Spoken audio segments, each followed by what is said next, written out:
Hello and welcome to the Alpha 9 preview of RPG Tycoon. I've had a really interesting few weeks. I've just gone back from EGX and this was one of the builds I've taken. And yeah, basically I'm just going to show you through some of the new features. I've been working really hard on lots of new changes based on feedback. I think the last build that went up got some really awesome feedback. I think you guys really seem to love it. So the focus for this build was basically just to kind of improve upon absolutely everything that we'd already been working on. There's a lot of new mechanics and changes to try and improve some of the base game things. You'll see that the start screen now actually kind of randomly generates a kingdom. There's some crazy things that happen. I'm going to keep it in the game for now. I'm going to improve upon that over the next kind of upcoming updates, because basically what I'm going to try and do, not quite everything has managed to make it into this one that I wanted to do, so I'm going to kind of do a 0.1 and 0.2 update over the next few weeks, so you'll get a bit of kind of drip-feeded content, just to tweak a few more things that I didn't quite have time to do, but I didn't want to wait like 2 or 3 more weeks. I really wanted this to get into the hands of players, because some of you that have seen me at EGX are probably really eager to get on with this build. So you might find a few things playing this that aren't quite there yet, but please just kind of hold on and I'll address it. But yeah, like by all means, all your feedback and stuff in the forums, I'm always reading. I might not reply to a lot of it. Some of you are being really good at kind of self-policing that now, which is awesome. I really kind of appreciate that. So yeah, I guess I can just kind of jump in and show you some new things. So first things first, there is a new mode. If you go into new save, there's actually now a Sandbox Mode. I will come back to that. I'll show you that. I've done a few things later. That'll be kind of towards the end of the video. But yeah, one of the really big kind of improvements that I've made is making the game a bit more easier to understand. So a lot of the stuff you'll see are UI and kind of game handling improvements. But basically, I've tried to really improve the tooltips, add more tooltips to things. So you can see basically what the difference of the difficulties do now for players that might be more new to the game or interested in actually what happens by going on easy or hard mode, etc. So there's kind of more of a breakdown of what happens. I always like playing on normal, and I usually play a standard or short game. I've never really tried to complete a long game. I don't know how long that's actually going to take. But we'll jump in and let's call this blah blah blah blah or something. I don't know. Let's go with Kingdom. Blah. Yeah, whatever. Okay. So I've redesigned a few things. I'm really not sure what I've changed massively between the two, but it's been a really long time since I played the original build, and I feel like I've been working on this forever. I kind of did the optimization stuff coming out of a convention, and then just packed as much in as I could for EGX. So bear with me if I kind of repeat a few things, or I don't point out stuff that's completely new. I might miss and skim over a few things, but there'll be a massive list of patch notes when this goes live, which should be live by the time you're watching this video. So, right, I've done some text highlighting. Again, I think that was kind of new to one of the old builds, but again, I've just tried to make some of the prompts a bit more easy to understand, a bit more simplified for new players, and they hopefully don't hit as hard now. There's a bit more delay and some more triggers to wait. One of the first big things you notice is I've really simplified the lower, I call this the lower third, and it just shows really the base mechanics now. Attractiveness, I have completely changed the way that the game handles that. Basically that will just decay over time, and it's really much more visible. This will go red basically, and if it's in the red area you need to just build another decoration, and it rebalances a lot easier now as well, so you don't actually have to place as many decorations. I now have a specials tab. Again, I'm not sure if this was in there, but special tabs now, I've changed the way that buildings work. You can now build hundreds of buildings. There's not just limited to one type. So anything in special you can actually only build once, but anything in the buildings tab you can continue to build. So if you want to place like 600 coffee places, you can do that. That's actually a new store in the game. So I'm going to just show you real quick one of the new features, which is the new hero quarters, which you can now flick through different coloured roofs of. But heroes now need one house each So it becomes a space management game, basically, that if I want more heroes in my kingdom, I'm going to have space for them, rather than just building like a tiny house. Previously, that's what happened. You would build a house that would hold like 2 heroes, then you'd get to level 5 or whatever, I think, and then you could have like another house, which I think was this one. But no, hero houses are now basically 3 squares and then a front square, and if you want another hero, you just build another hero house. So I'll show you that kind of off the bat. Let's go with... Who should we have? Let's have Scott, because I want to show off some of the traits. I've made a few of the traits more. There's still some of the traits that don't quite work fully, but Strategist is one of the ones that is very important to this update. Again, more featurey things. At the start of the game now, you're actually limited to doing a quick quest. This was a thing I did to help guide new players into the game rather than confusing them between the two, because I think epic quests really only work better with more than one hero. Again, you'll see why in a minute. There's a lot of stuff I kind of have to explain before I explain other things. So yeah, some of the picking heroes and stuff should be more easy to understand. Again, a lot of it's being UI improvements to show you more information about things when you're picking stuff in the game. And this has just had a massive overhaul. So now, settlements work differently.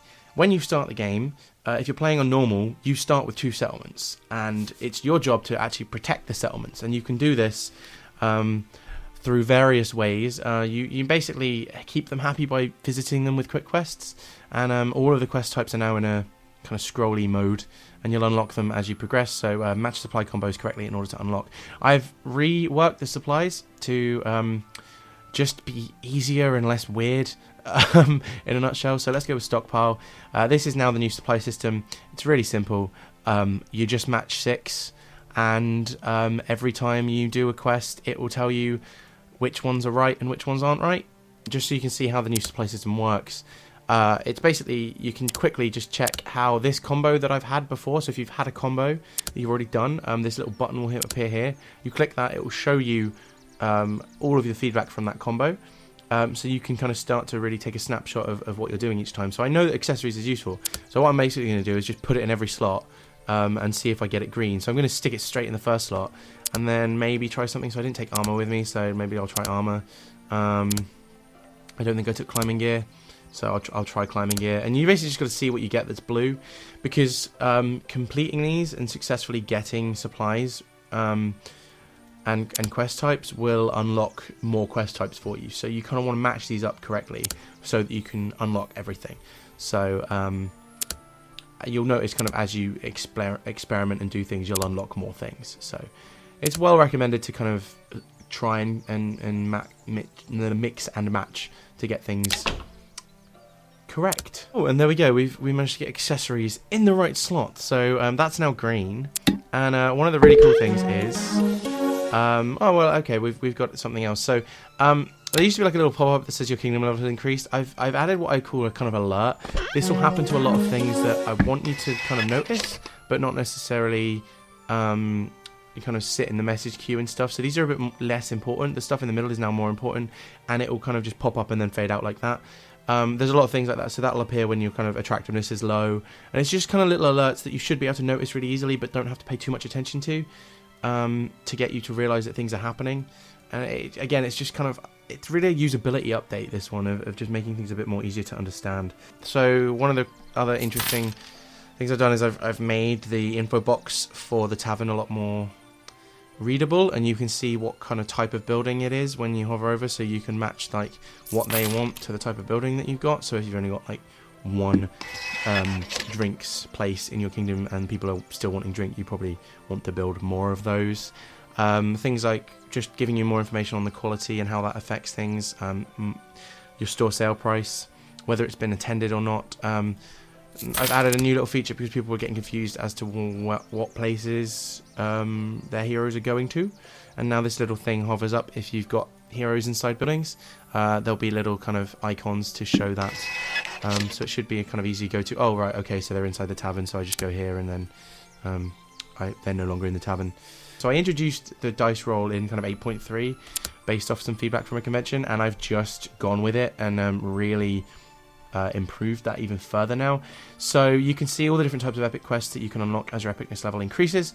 and straight away you can see the threshold that you're going to need to meet in order to succeed with choices within the quests. So here we go, we have a choice, and it doesn't really matter. The choices relate to your party, so they're relying on a stat, and they're pretty logical.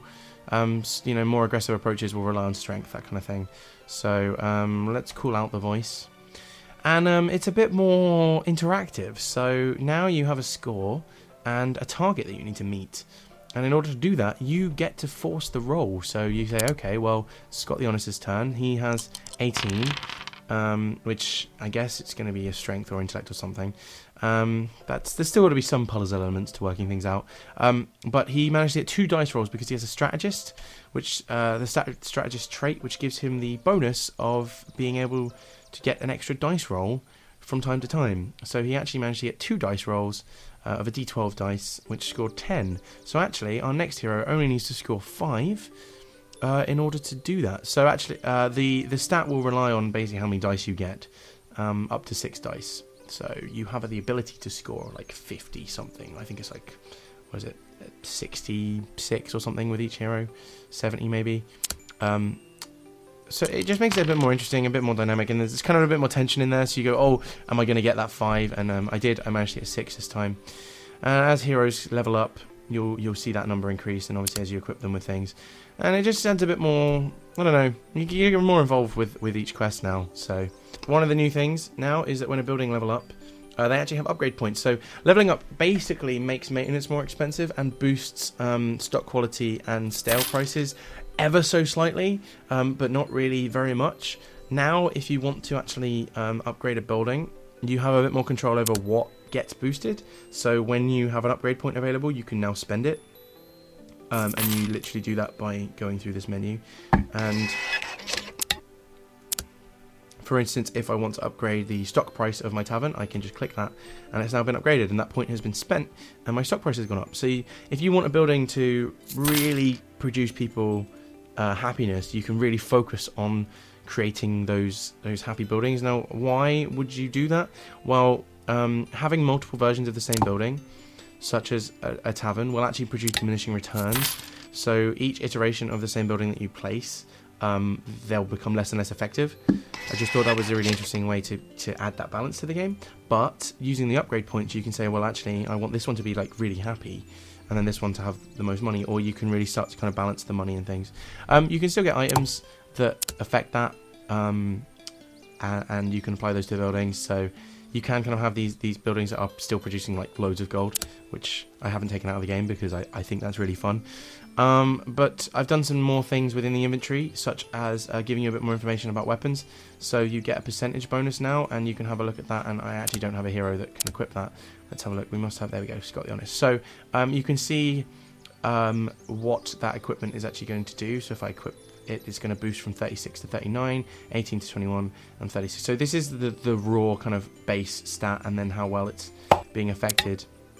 And if I was to then equip, I can't actually do it because I don't have a hero that's high enough level, but if I was to try and equip a lower level item, these would go red or green or red, but you'd still be able to see the kind of stat equipped. So it just makes it a bit easier to understand, and you should be able to equip items to heroes a lot easier now. Okay, so I've been playing just a little bit more, and I'm at a point now where actually one of my settlements is at a dangerously high threat level now. I'm probably going to lose this if I don't act upon this. So I hope I have the right items, but yeah. So I've added a new item into the game called Diamond. Well, the Diamond and Gems will provide completely free upgrades to a settlement instantly. Hopefully we'll get one of those fairly quickly. I've got, I think it's Philip. No, that's Darren. I think it's Darren. Or Carl, I don't know. One of the mages failed instantly at naming any of the heroes in my game. But yeah, so he's off on a quest, and we've got a couple other heroes that have either just returned or whatever. But we've got a diamond. Back to what I was trying to explain. We've got a diamond, and I want to use it in Raymond Reach. And what that has done is that it has bribed the raiders to leave the settlement alone for a while. And it pretty much just instantly removes any threat from one of your settlements. As you can see here, some of the competing kingdom settlements have completely lost all happiness and well, just, yeah, they're not doing very well. They're all really intense threats, and they're in serious danger. Now, what I want you to be able to do is, later, and probably one of the next patches, is you're going to be able to go in and actually save them and essentially gain their trust, so you can steal them from another kingdom, and other kingdoms will be able to do the same to yours, so you're going to have to put some management in. And essentially, you might have to hire all of the heroes to send and garrison them in the settlements to stop anything like that from happening. But again, other AI kingdoms will be able to do that as well, and that will depend on your level.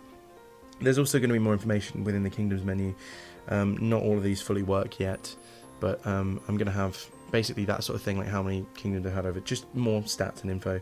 I guess you'll probably be able to click and find more about that. What I've done in Epic Quests now is made the approach important. So if, for instance, you have a party that are really good at strength, you can approach an Epic Quest aggressively, and that will select aggressive quest events with aggressive options. So out of the options that are available to you, one of them will be aggressive, which means that if you pick it correctly, you could get some really good rolls. However, in selecting a kind of definitive type of quest, the threshold actually is raised slightly, so it goes, for instance, from 15 to 17. So it's a kind of balance there, that if you want to do some more difficult questing, and I think I've just screwed that up massively, because I don't think there's any way I'm going to be able to score 29. Although I think they are both strategists, so we might get away with it if we get a good dice roll. But yeah, so having more heroes with you on a quest raises the threshold slightly, just a little bit, and also choosing a specific quest type approach will boost that, but should make things... It's a kind of balance between that kind of gamble of whether or not you'll be able to do it or not. So, right, let's do it like that. Was not good. No, we're not gonna explore. Oh, we got a strategist bonus though. So 16. Yeah, well, we failed. I would also like a trait that's going to come in probably within the next build. It's one of the first things I'm going to work on, is ability to re-roll. So if a hero has like a luck trait or something, or a chancer, or I don't know what I'm going to call it, but something like that, you'll be able to actually re-roll once to maybe try and get a better result if you failed. And I think I'm gonna have. I just think that's gonna be. I think that's a really good mechanic, because you could perhaps succeed if you have that hero in the party. It just makes you think a bit more about the hero, what you're doing with your heroes, and who you're choosing to go on these quests.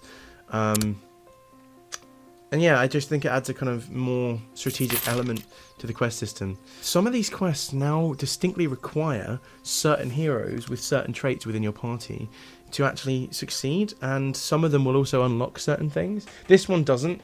This is the one that just gives you a bonus if you have a hero. Yeah, your heroes walk past an outpost tower and notice a man standing up there over the barrier staring down at the ground. So do you continue walking or acknowledge him? Now, because we have a lone wolf, I think both of them are lone wolves actually, we have the ability to acknowledge him. But if a hero without a lone wolf trait was not in the party, so if no one in the party had the lone wolf trait, you wouldn't actually be able to select this. This would be completely locked out to you. So I just think it's going to add, again, like more towards the decisions of you being able to do things, and you get bonuses. Training is now entirely based on the buildings that you have in your kingdom. And you can have more than one, obviously, like I said, building in your kingdom. So I can have like 16 barracks if I wanted to. I'm not going to, because that's crazy. But you basically choose a barracks, and then you choose a training building, and then you choose who you want to send to the training building. And hopefully Sarah's now going to disappear and train for a little while. And there she goes. So she's now in there. She's now training. It says recovering. I need to fix that in the tooltips. But basically, it's all now time and space management, and I think that's such a more interesting way to play this than a lot of the kind of sub-menu things. Training will fatigue your heroes like it still used to, and it won't be as hugely impactful. But obviously, she can train, and then you can just keep sending her in there. So, again, if you want to just kind of churn out these heroes that you're training, you can do that. You can, build an entire army of training buildings and train your heroes, but you're obviously going to neglect being able to use them because they're stuck in the building training. And I just think that's a more interesting way of handling it. So let's show you Sandbox Mode. Hooray! Let's load this. Boom! So I'd made some funny... Please share screenshots of this if you're interested. If you hit U, you can actually hide all of the UI. So feel free to take screenshots of some of the stuff you're doing in Sandbox Mode and make some really cool things. Like I said, my favourite part of this game, and I've said it before, is playing with the decorations. I absolutely adore it. So I kind of put this in for the EGX build in case people just wanted to see what the game was like without having to do some story stuff. Most people did end up actually just playing through the story, but you can now kind of just stupidly place things and make a line of gallows and build mazes and stuff. Hopefully you'll realise actually just kind of there's a lot more to this now. I'm really proud of it. I think we've got a really good thing going now, and it is just a case of adding more. Some of the end game still needs a lot of work, and that's probably where I'm going to focus the next update, is just making the end mechanics and some of the AI smarter. So you know, to halfway through your game, you really start to feel challenged by the other kingdoms, and perhaps I'll introduce some system that helps that. But no, I think it's really coming along, and you know, I'm doing this on my own. Yeah, I have I have a couple of people that help me out with music and things like that. But I'm really proud of how far this has come, and I hope if you've been with me for the length of this, I really hope that you are enjoying it and you appreciate this. At the end of the day, I'm really thankful for all of you guys' support. So please keep at it in the forums. Yeah, show me what you're creating in Sandbox Mode if you give that a play. It should just add a little other element to the game. If you just want to kind of dick about a bit, you can, and you can trap people. And yeah, I guess before I go, one of the last things I want to mention is, two of the last things I want to mention is that the soundtrack is now done. It's not the final mixes, but all of the songs are there, so you can hear them. They're in the game, and from start to finish, that's the soundtrack done.